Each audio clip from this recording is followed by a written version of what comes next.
Memasuki 1 minggu bulan suci Ramadan 1442 Hijriah, aktivitas warga di Kota Calang, Kabupaten Aceh Jaya terlihat sepi. Hal ini mengakibatkan banyak pedagang yang mengeluh karena sepinya daya beli masyarakat.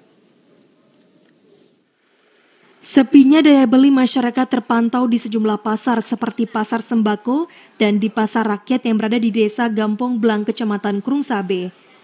Seperti yang dialami para pedagang ayam potong, dalam 2 hari ini penjualan daging ayam di tempat tersebut menurun drastis dibanding sebelum menjelang bulan Ramadan.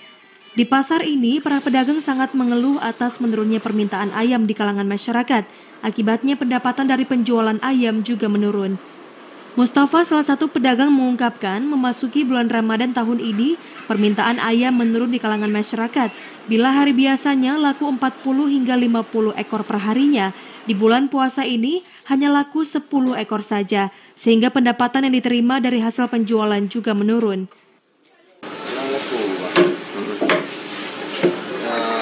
Biasanya aku kurang 40, sekarang 20, 15. Ya, puasa.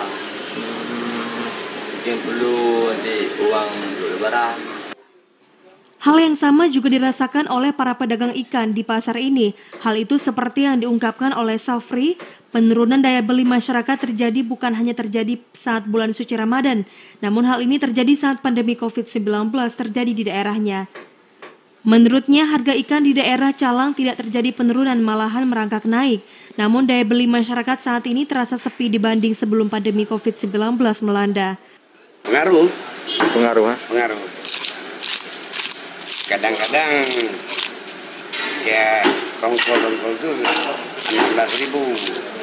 Tapi kalau bulan Ramadan ini sampai 25. Para pedagang berharap situasi seperti ini bisa kembali normal, apalagi di bulan suci Ramadan dan menghadapi Hari Raya Idul Fitri. Dari Aceh Jaya, Musliadi, TVRI Aceh melaporkan. Instrumen investasi